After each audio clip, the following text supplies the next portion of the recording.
ಪತ್ರಿಕೆಯಲ್ಲಿ ಜಾಹೀರಾತು ಕೊಡಿ. ಬಾಡಿಗೆ ತಾಯಿಯಾಗಿ ಖುಷಿಪಟ್ಟವರು, ನೋವು ಅನುಭವಿಸಿದವರು, ಶೋಷಣೆಗೊಳಗಾದವರು ಎಲ್ಲರ ಅಭಿಪ್ರಾಯನೂ ಕಲೆಕ್ಟ್ ಮಾಡಿ. ವಿಷಯನ ಗೌಪ್ಯವಾಗಿಡ್ತೀವಿ ಅಂತ ಹೇಳಿ. ಮೊದಲು ಹೆಣ್ಣು ಮಕ್ಕಳ ತಂದೆ ತಾಯಿ ಎಚ್ಚರ ವಹಿಸೋ ಹಾಗೆ ನೋಡ್ಕೊಳ್ಳಿ. ಹಾಗೆ ಮಕ್ಕಳು ಪಡೆಯೋರ ಬಗ್ಗೆನೂ ಅಭಿಪ್ರಾಯ ಇರಲಿ. ಈ ವಿಷಯವಾಗಿ ಸಾಕಷ್ಟು ವಿರೋಧಗಳು ಬರಬಹುದು, ಹಕ್ಕಿನ ಪ್ರಶ್ನೆ ಬರಬಹುದು. ಸ್ವಲ್ಪ ಎಚ್ಚರ ವಹಿಸಿ. ದೀದಿ, ನಂಗೊಂದು ಪ್ರಶ್ನೆ ಕಾಡ್ತಾ ಇದೆ. ಒಂಥರ ಗೊಂದಲನೂ ಹೌದು. ನೀವು ಇದ್ರ ಬಗ್ಗೆ ರಿಪೋರ್ಟ್ ರೆಡಿ ಮಾಡಬೇಕು ಅಂತ ಹೇಳಿದ ಮೇಲೇ ಈ ಗೊಂದಲ ಶುರುವಾಗಿರೋದು. ಗಂಡಸರು ಸ್ಪರ್ಮ್ ಡೊನೇಟ್ ಮಾಡೋದು ಇಶ್ಯೂನೇ ಆಗಲ್ಲ, ಆದರೆ ಹೆಣ್ಮಕ್ಳು ಬಾಡಿಗೆಗೆ ಗರ್ಭ ಕೊಡೋದು ದೊಡ್ಡ ಇಶ್ಯೂ ಆಗುತ್ತೆ. ನೋಡಕ್ಕೆ ಹೋದರೆ ಎರಡೂ ಒಂದೇ ಅಲ್ವಾ? ಹೆಣ್ಮಕ್ಳು ಈ ರೀತಿ ಬಾಡಿಗೆ ತಾಯಿ ಆಗೋದು ಅಥವಾ ತಂದೆ ತಾಯಿಗಳು ಈ ರೀತಿ ಮಗು ಪಡೆಯೋದ್ರಲ್ಲಿ ತಪ್ಪೇನಿದೆ? ಖಂಡಿತ ತಪ್ಪಿಲ್ಲ. ಯಾಕೆ ಅಂತಂದರೆ ಇದು ಹಡೆಯುವವರ ಮತ್ತು ಪಡೆಯುವವರ ನಡುವಿನ ಸಂಬಂಧ. ಇದರ ಮಧ್ಯೆ ಬೇರೆಯವರಿಗೆ ಪ್ರವೇಶ ಮಾಡೋ ಹಕ್ಕಿಲ್ಲ.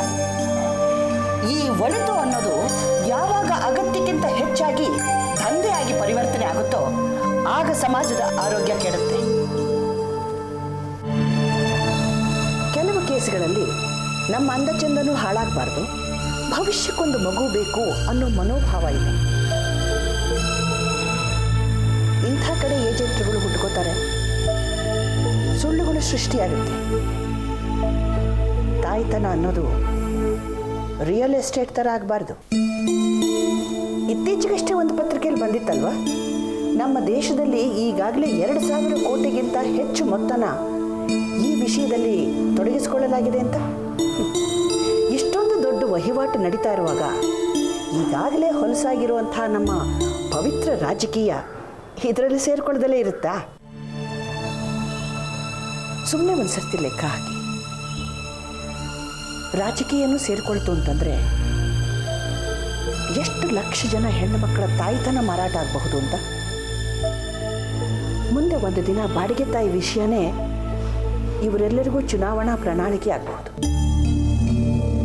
ಕೆಲವರು ದುಡ್ಡಿನ ಅನಿವಾರ್ಯತೆಗೆ ಇದನ್ನು ಒಪ್ಕೋಬಹುದು. ಹೇಗೋ ದುಡ್ಡನ್ನು ಹೊಂದ್ಸೋಕೆ ಹೋಗ್ತಿರ್ತೀವಲ್ವಾ, ಆಗ ಅದು ಇನ್ನೂ ನಮ್ಮನ್ನು ಪಾತಾಳ ಕರ್ಕೊಂಡು ಹೋಗುತ್ತೆ. ಇದನ್ನು ಅವ್ರಿಗೆ ತಿಳಿಸ್ಬೇಕು. ಪದ್ಮ, ನೀವು ಹೆಚ್ಚು ಎಚ್ಚರಿಕೆ ವಹಿಸಬೇಕಾಗಿರೋದು ಬೇರೆ ಬೇರೆ ಊರುಗಳಿಂದ ಬಂದು ಈ PG ಮತ್ತು ಹಾಸ್ಟೆಲ್ಗಳಲ್ಲಿ ಇರ್ತಾರಲ್ಲ ಅಂಥವ್ರ ಬಗ್ಗೆ. ಈ ಬಾಡಿಗೆ ತಾಯಿ ಅನ್ನೋದು 9 ರಿಂದ 12 ತಿಂಗಳೊಳಗಾಗಿ ಮುಗಿದು ಹೋಗುವಂಥ ವಿಷಯ. ಅಪ್ಪ ಅಮ್ಮನಿಗೆ ತಾನೇನೋ ಭಾಳ ಬ್ಯುಸಿ ಆಗಿದ್ದೀನಿ, ಯಾವುದೋ ಟ್ರೈನಿಂಗ್ನಲ್ಲಿದ್ದೀನಿ ಅಂತ ಸುಳ್ಳು ಹೇಳಿ ದುಡ್ಡಿನಾಸೆಗೆ ಈ ಕೆಲಸ ಮಾಡಬಹುದಲ್ವಾ? ಅಲ್ಲಿಗೆ ಅವ್ರ ಅರ್ಧ ಜೀವನ ಮುಗಿದು ಹೋಯ್ತು.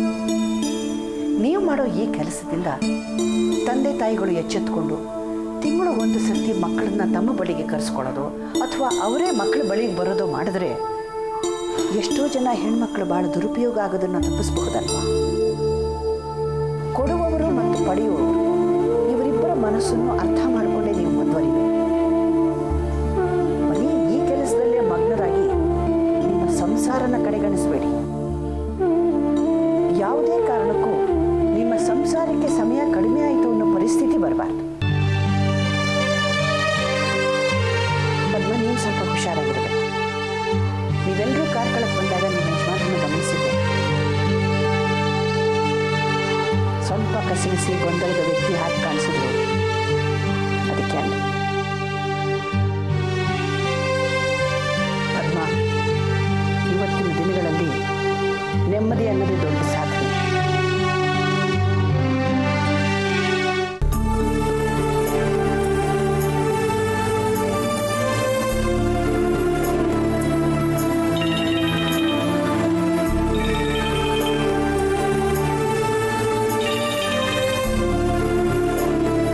ಹಲೋ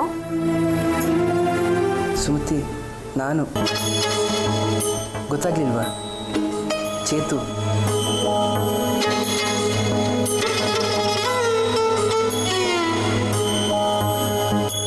ಮಾತಾಡು ಸುಮತಿ.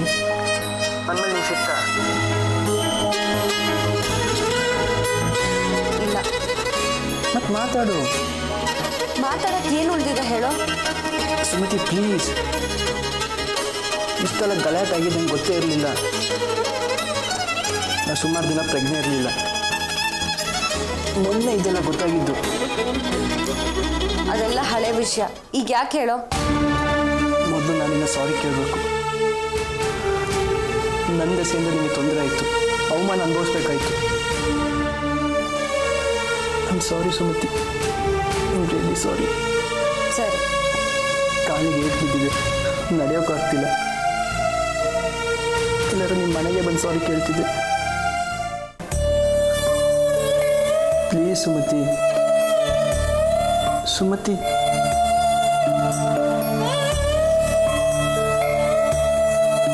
ಸುಮತಿ, ನಾನು ನಿಮ್ಮನ್ನು ಮೊಬೈಲ್ ಕೊಡಿಸಿದ್ನಲ್ಲ, ಅದ್ರ ನಂಬರ್ ಕೊಡ್ತೀಯಾ? ನನ್ನ ಹತ್ರ ಯಾರ ನಂಬರೂ ಇಲ್ಲ. ಆ ಗಲಾಟೆಲಿ ನನ್ನ ಮೊಬೈಲು ಕಳೆದೋಯ್ತು. ನಂಬರ್ ಹೇಳ್ತೀಯಾ? ಅದು ಖಾಯಮಾಗಿ ಆಫ್ ಆಗಿರುತ್ತೆ. ಏಕೆ? ಅದನ್ನ ಯೂಸ್ ಮಾಡ್ತಿಲ್ಲ. ಅದು ನಿನಗೆ ವಾಪಸ್ ಕೊಡ್ತೀನಿ. ನನಗದು ಬೇಕಾಗಿಲ್ಲ. ಬೇಡ, ಅದು ನಿನ್ನ ಹತ್ರ ಇರಲಿ. ನನಗೆ ಅದರಿಂದ ಉಪಯೋಗ ಇಲ್ಲ ಚೈತು. ಪ್ಲೀಸ್ ಅದು ಮಾಡಬೇಡ ಸುಮತಿ. ಅಟ್ಲೀಸ್ಟ್ ಒಂದು ನೆನಪಿಗಾದ್ರೂ ಇಟ್ಕೋ. ನನಗೆ ನನ್ನ ಮೊಬೈಲೇ ಸಾಕು, ಬೇರೆಯವ್ರದ್ದು ನನಗೆ ಬೇಕಾಗಿಲ್ಲ. ಪ್ಲೀಸ್ ಸುಮತಿ, ನಾನು ಬೇರೆಯವನಾಗ್ಬಿಟ್ನ.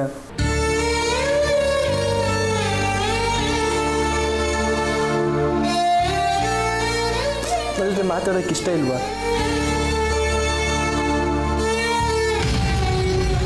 ನಾನು ನೋಡಬೇಕು ಅಂತ ಅನಿಸ್ತಲ್ವ ನಿಂಗೆ? ಇಲ್ಲ. ಈ ನಂಬರ್ನ ನಿನ್ಗೆ ಯಾರು ಕೊಟ್ಟಿದ್ದು? ನಿನ್ನ ದೊಡ್ಡಪ್ಪ. ದೊಡ್ಡಪ್ಪನ? ನೋಡು, ಇನ್ಮೇಲೆ ನನಗೆ ನಿನ್ ಫೋನ್ ಮಾಡಬೇಡ.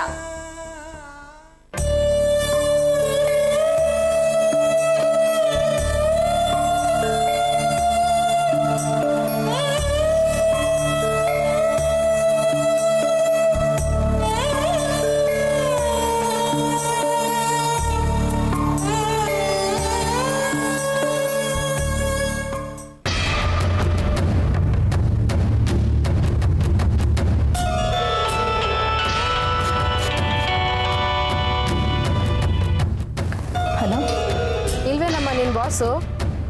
ಇಲ್ಲ ಮೇಡಮ್, ಪದ್ಮಾ ಬಾಸ್ ಇಬ್ರು ದೀದಿ ಹತ್ರ ಮೀಟಿಂಗಿಗೆ ಹೋಗಿದ್ದಾರೆ. ಹಾಗಂತ ನಿಮ್ಮ ಹತ್ರ ಸುಳ್ಳು ಹೇಳಿದಾರತ್ತ ಅನ್ಸುತ್ತೆ. ಇಲ್ಲ ಮೇಡಮ್, ಇವತ್ತು ಹಾಗಾಗಿಲ್ಲ. ದೀದಿ ಫೋನ್ ಮಾಡಿದಾಗ ನಾನೇ ಬಾಸ್ಗೆ ಕನೆಕ್ಟ್ ಮಾಡಿಕೊಟ್ಟಿದ್ದೆ. ಅಲ್ಲಿವರೆಗೂ ನಿಜ ಇರುತ್ತೆ. ಹೇಗೂ ದೀದಿ ಆಫೀಸಿಗೆ ಫೋನ್ ಮಾಡಿದ್ದು ಗೊತ್ತಿದೆ ಅಂತ ಚಾನ್ಸ್ ಯಾಕೆ ತೊಗೊಂಡಿರಬಾರ್ದು? ಇವತ್ತು ಹಾಗಾಗಿರ್ಲಿಕ್ಕಿಲ್ಲ ಮೇಡಮ್. ನಿನ್ಗೆ ಬಾಸ್ ಮೇಲೆ ಕರುಣೆ ಬಂದ ಹಾಗಿದೆ. ಅವ್ರ ಪರ ವಹಿಸ್ತಾ ಇದೆಯಾ?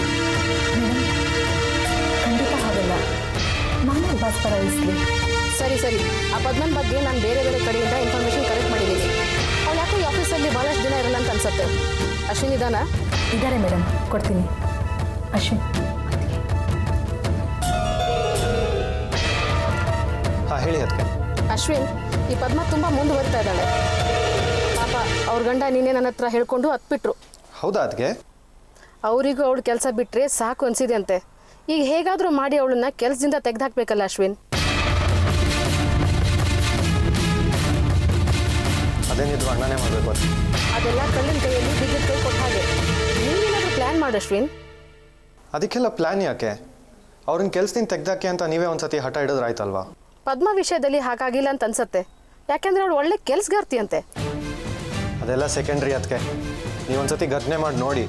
ಅಕಸ್ಮಾತ್ ಅದು ಫಲ ಕೊಡಲಿಲ್ಲ ಅಂದರೆ ಬೇರೆ ಯೋಚಿಸಿದ್ರಾಯ್ತು. ಆಯಿತು, ಇವತ್ತೇ ಕಾರ್ಯರೂಪಕ್ಕೆ ತರ್ತೀನಿ. ನೀನು ಮಾತ್ರ ಅವರಿಬ್ಬರನ್ನ ವಾಚ್ ಮಾಡ್ತಾ ಇರಬೇಕು. ಗೊತ್ತಾಯ್ತು ತಾನೇ? ಖಂಡಿತ. ಅದಕ್ಕೆ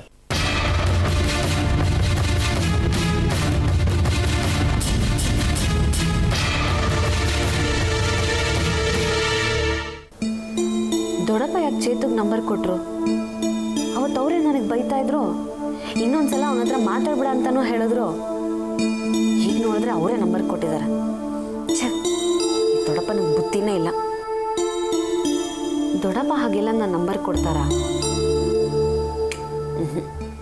ಇರ್ಲಿಕ್ಕಿಲ್ಲ, ಕೇಳೇ ಬಿಡ್ತೀನಿ.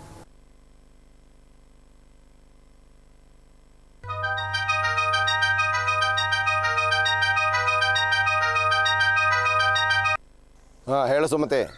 ಆ ಚೇತನ್ ಇವತ್ತು ಫೋನ್ ಮಾಡಿದ್ದ ದೊಡ್ಡಪ್ಪ. ಯಾರು? ಆ ಅರೆಸ್ಟ್ ಮಾಡಿಸ್ದವನ? ನಿನಗೆ ಇನ್ನೂ ಬುದ್ಧಿ ಬಂದಿಲ್ವ ಕತ್ತೆ? ನಿನಗೆ ಅವತ್ತು ಏನು ಹೇಳಿದ್ದೆ? ಯಾವುದೇ ಕಾರಣಕ್ಕೂ ಅವನ್ನ ಸಂಪರ್ಕ ಮಾಡಬೇಡ ಅಂತ ಹೇಳಿಲ್ವಾ? ನಿನಗೆಲ್ಲ ಕೊಬ್ಬು ಜಾಸ್ತಿ ಆಯಿತು. ದೊಡ್ಡಪ್ಪ ನಾನು ಹೇಳಿದ್ದನ್ನ ಸ್ವಲ್ಪ ಕೇಳಿ. ನೋಡ್ ಸುಮತಿ, ನೀನು ಏನು ಮಾತಾಡಬೇಡ. ನಿನಗೆ ಬೆಂಗಳೂರು ಬೇಡ. ನೀವು ಬೈದಿದ್ದೆಲ್ಲ ಮುಗೀತಾ? ಈಗ ನಾನು ಮಾತಾಡ್ಲಾ? ಸಮರ್ಥನೆ ಮಾಡದೆ ಮಾತಾಡೋದಿದ್ರೆ ಮಾತಾಡೋ. ಚೇತನ್ ಫೋನ್ ಮಾಡಿದ್ದ, ಆದರೆ ಅವನಿಗೆ ನನ್ನ ನಂಬರ್ ಕೊಟ್ಟಿರಲಿಲ್ಲ. ನಿನಗೆ ಯಾರು ನಂಬರ್ ಕೊಟ್ಟಿದ್ದು ಅಂತ ಕೇಳಿದ್ದಕ್ಕೆ ನಿಮ್ಮ ದೊಡ್ಡಪ್ಪ ಅಂತ ಹೇಳ್ದ. ನಾನು ಯಾಕೆ ಕೊಡ್ಲಿ? ಕೈ ಕಾಲು ಮುರ್ಕೊಂಡು ಆಸ್ಪತ್ರೆ ಸೇರಿದ್ರು ಸುಳ್ಳು ಹೇಳೋದು ಬಿಟ್ಟಿಲ್ಲ ನೋಡು ಅವನು. ಹೌದು ದೊಡ್ಡಪ್ಪ, ಅವನು ಏನೇನೋ ಕತೆಗಳಿದೆ. ನನ್ನ ಫ್ರೆಂಡ್ ಒಬ್ಬ ಆಶು ಅಂತಿದ್ದಾನೆ, ಅಣ್ಣನ ಸ್ಟೂಡೆಂಟು. ಅವನೆಲ್ಲ ಹೇಳ್ದ ನನಗೆ. ಹುಷಾರು ಸುಮತಿ, ಅವನು ಮತ್ತೆ ನಿನ್ನನ್ನು ಕಾಂಟ್ಯಾಕ್ಟ್ ಮಾಡೋಕ್ಕೆ ಪ್ರಯತ್ನ ಪಟ್ಟರೆ ಮುಖದ ಮೇಲೆ ಹೊಡೆದಾಗ ಹೇಳು, ಇನ್ಮೇಲೆ ನಾನು ಮಾತಾಡಲ್ಲ, ನನ್ನ ದೊಡ್ಡಪ್ಪ ಮಾತಾಡ್ತಾರೆ ಅಂತ. ನಾನಂತೂ ಅವನ ಹತ್ರ ಮಾತೇ ಆಡಲಿಲ್ಲ. ನೀನು ಸಾವಾಸನೆ ಬೇಡ ಅಂತ ಹೇಳಿದ್ದೀನಿ. ಏನು ಮಾಡಬೇಕು ನಾನು ನೋಡ್ಕೋತೀನಿ. ಬೇಡ ದೊಡ್ಡಪ್ಪ, ಇನ್ನೊಂದು ಸರ್ತಿ ಅವ್ನು ಫೋನ್ ಮಾಡಿದ್ರೆ ನಾನೇ ಚೆನ್ನಾಗಿ ಹೋಗಿದ್ದೀನಿ, ಆಮೇಲೆ ನಿಮಗೂ ತಿಳಿಸ್ತೀನಿ.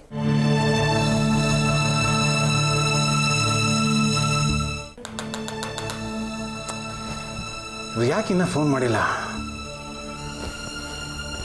ನಾನೇ ಮಾಡಿಬಿಡ್ಲ?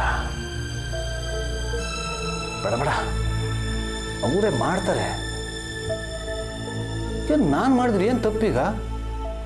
ಮಾಡ್ತೀನಿ.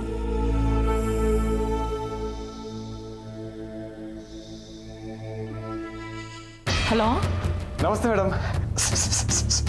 ಹೇಳಿ ವಿದ್ಯಾಧರ್. ಮೇಡಮ್, ಎಲ್ಲಿವರೆಗೂ ಬಂತು? ಅದೇ ನಮ್ಮ ಪದ್ಮನ ಕೆಲಸದಿಂದ ತೆಗೆಯೋ ವಿಚಾರ. ಪ್ಲಾನಿಂಗ್ ನಡೀತಾ ಇದೆ. ಪ್ಲಾನ್ ಎಲ್ಲಿವರೆಗೂ ಬಂತು? ಟರ್ಮಿನೇಷನ್ ಆರ್ಡರ್ ಏನಾದರೂ ಟೈಪ್ ಆಗ್ತಾ ಇದೆಯಾ? ನಮ್ಮ ಆಫೀಸ್ನಲ್ಲಿ ಹಾಗೆಲ್ಲ ಆರ್ಡರ್ ಕೊಡೋದಿಲ್ಲ ವಿದ್ಯಾಧರ್. ಗೆಟ್ಔಟ್ ಅಂದರೆ ಸಾಕು, ಟೆಪ್ಪಿಗೆ ಹೋಗ್ತಾ ಇರಬೇಕು. ಅದಕ್ಕೆ ಪ್ಲಾನಿಂಗ್ ನಡೀತಾ ಇದೆ. ಮೇಡಮ್, ಯಾವತ್ತು ನೀವು ಗೆಟ್ಔಟ್ ಅಂತೀರಾ? ಯಾವಾಗ ಬೇಕಾದರೂ ಆಗ್ಬೋದು. ಅದಕ್ಕೆ ಅಂತ ಒಂದೆರಡು ಕಾರಣಗಳು ಬೇಕಾಗುತ್ತೆ ನೋಡಿ. ಇಲ್ಲದೇ ಇದ್ರೆ ಲೇಬರ್ ಕೋರ್ಟು, ಮಹಿಳಾ ಸಂಘಗಳು, ಅದು ಇದು ಅಂತ ತರಲೆ ತಾಪತ್ರೆಗಳಿರುತ್ತೆ ನೋಡಿ. ಅಯ್ಯೋ, ಪ್ರೈವೇಟ್ ಆಫೀಸಲ್ಲಿ ಅವೆಲ್ಲ ದೊಡ್ಡ ವಿಷಯನೇ ಅಲ್ವಲ್ಲ ಮೇಡಮ್. ನಿಮ್ಮ ನಿರ್ಧಾರನ ಕೊನೆ ತಾನೆ. ಅದು ನಿಜಾನೇ. ಏನಾದರೂ ಕಾರಣ ಕೊಟ್ಟು ಓಡಿಸಿದ್ರೆ ಅದಕ್ಕೆ ತೂಕ ಜಾಸ್ತಿ ನೋಡಿ. ಅದೇನು ದೊಡ್ಡ ವಿಷಯ ಅಲ್ಲ ಬಿಡಿ.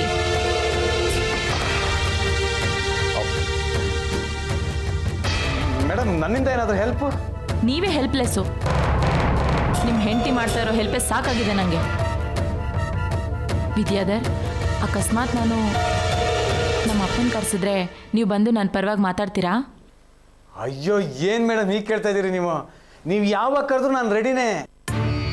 ಪಾರಮಾರ್ಥಂ ಇದಂ ಶರೀರಂ ಅಂತಾರಲ್ಲ, ಹಾಗೆ ನಾನು. ಅಲ್ಲಿವರೆಗೂ ಹೋಗಲ್ಲ ಅನ್ಸುತ್ತೆ. ಆದರೂ ನಾನು ಒಂದು ಕೊನೆ ಅಸ್ತ್ರನ ರೆಡಿ ಮಾಡಿ ಇಟ್ಕೊಂಡಿದ್ದೀನಿ. ಆದರೆ ಗುರು ನನ್ನ ಮಾತು ಕೇಳದೆ ಇದ್ರೆ ಅದೇ ಅಸ್ತ್ರ ಬಳಸೋದು. ಆದರೆ ಅದಕ್ಕೂ ಮೊದಲು ಇವತ್ತೊಂದು ಬ್ರಹ್ಮಾಸ್ತ್ರ ಬಿಟ್ಟಿದ್ದೀನಿ. ಅದೇ ಸಾಕಾಗತ್ತೆ. ಇವತ್ತೇನಾ? ಇವತ್ತು ರಾತ್ರಿ ಒಂದು ಪದ್ಮಾಗೆ ಫೋನ್ ಬರುತ್ತೆ ನೋಡಿ. ಫೋನ್ ಕೇಳ್ತಾ ಕೇಳ್ತಾ ನಿಮ್ಮ ಹೆಂಡತಿ ಹೇಗೆ ಸುಸ್ತಾಗ್ತಾರೆ ನೋಡಿ. ಇವತ್ತು ನೈಟು ಕಾಯ್ತಾ ಇರಿ.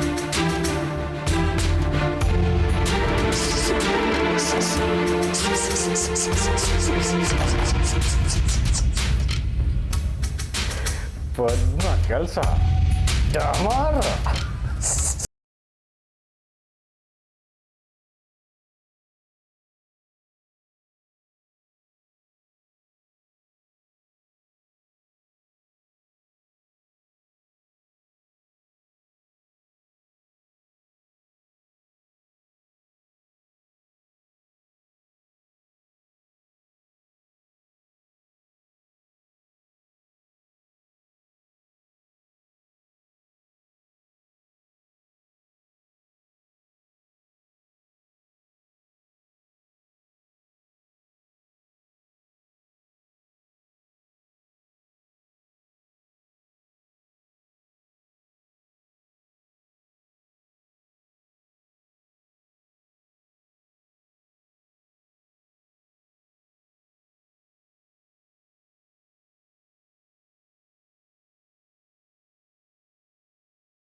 ಅದು ನಂದು. ಅಲ್ಲ ಅದಕ್ಕೆ ನೀವು ಯಾಕೆ ಇಷ್ಟು ಟೆನ್ಷನ್ ತಗೋತಾ ಇದ್ದೀರಾ? ನೀವೊಂದು ಚಿಟ್ಕಿ ಹೊಡಿಯೋದ್ರಲ್ಲಿ ಆಗೋ ಕೆಲಸ ಇದು. ಇಬ್ರು ರೆಡ್ ಹ್ಯಾಂಡ್ ಆಗಿ ಹಿಡಿಬೋದು. ಹಿಡಿದ್ರೆ ಇಷ್ಟು ದಿನ ಅವ್ರನ್ನ ಫಾಲೋ ಮಾಡ್ತೀನಿ ಅಂತ ಹೇಳ್ತಾ ಇದ್ದೆ. ಈಗ ಕೆಲಸ ನನಗೆ ಒಪ್ಸಾಕ್ ಬಂತು. ನೀನೇನು ಮಾಡಲಿಲ್ಲ. ನಿನ್ನ ಬೈಕಿಗೆ ಬರೀ ಪೆಟ್ರೋಲ್ ಸುರಿದಿದ್ದೇ ಆಯಿತು. ಹಾಗಲ್ಲ ಅದಕ್ಕೆ, ನಾನೇ ಖಂಡಿತ ಹಿಡಿದು ಕೊಡ್ತೀನಿ. ಅದಕ್ಕಿನ್ನೂ 6 ತಿಂಗಳಾಗುತ್ತೆ ನನಗೆ ಗೊತ್ತು. ಬೇರೆ ಏನಾದರೂ ಮಾಡಲೇಬೇಕು. ಪದ್ಮ ಆಫೀಸಿಗೆ ಅಗತ್ಯನಾ? ಹಾಗಂತ ಅಣ್ಣ ಹೇಳ್ತಾನೆ.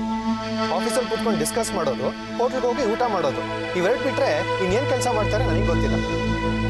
ಪದ್ಮ ಆಫೀಸಿಗೆ ಅಗತ್ಯನೋ ಅಣ್ಣಂಗೆ ಅಗತ್ಯನೋ ನಂಗೆ ಗೊತ್ತಿಲ್ಲ.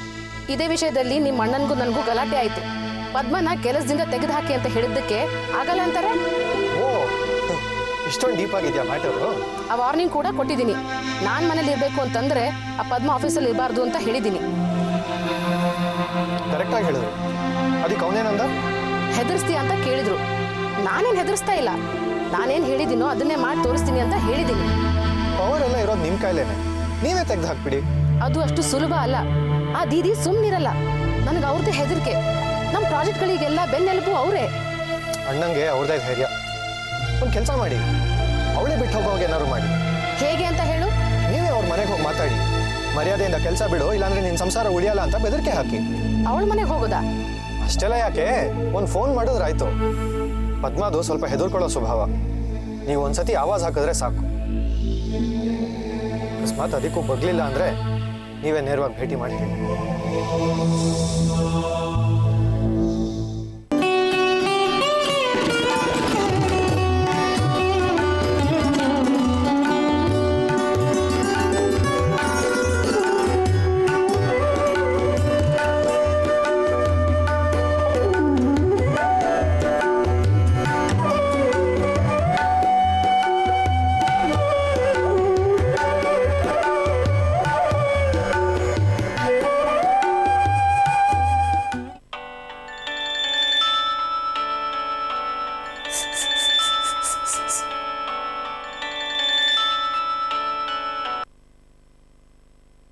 ಹಲೋ, ನಾನು ಅಶ್ವಿನ್. ನಮ್ಮ ಮನೇಲಿ ಒಂದು ಟ್ರಾಜಿಡಿ ಆಗಿದೆ. ಹೌದಾ? ಅತ್ತಿಗೆಗೂ ಅಣ್ಣಂಗೂ ಜೋರು ಜಗಳ ಆಗಿದೆ.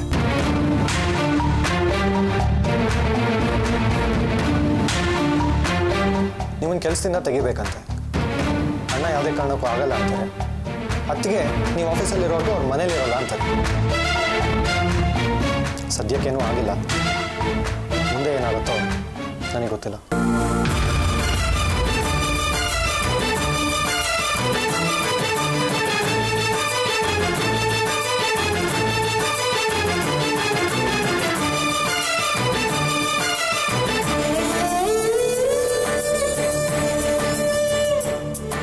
ಬೇಗ ಫ್ರೆಶ್ ಆಗಿ ಕೇಳೆ. ಇವಳೆಲ್ಲ ಹಣ್ಣು ಖಾಲಿ ಮಾಡ್ಬಿಡ್ತಾಳೆ. ಹೇಳಿ ಹೇಳು. ಅದಕ್ಕೆ ಬೇಗ ಬನ್ನಿ, ಹಣ್ಣೆಲ್ಲ ಖಾಲಿ ಆಗುತ್ತೆ.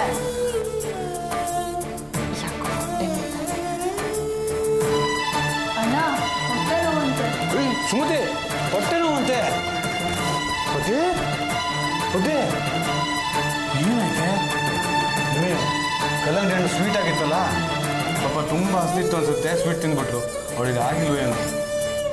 ಏನು ಮಾಡೋದೀಗ? ಒಂದು ಸ್ವಲ್ಪ ಹೊತ್ತು ಸುಧಾರಿಸ್ಕೊ, ಸರಿ ಹೋಗುತ್ತೆ. ಛೇ, ಎಂಥ ಕೆಲಸ ಆಗುತ್ತಿದ್ದು. ಛೇ ಛೇ ಛೇ ಛೇ ಛೇ ಛೇ ಛೇ ಛೇ ಛೇ.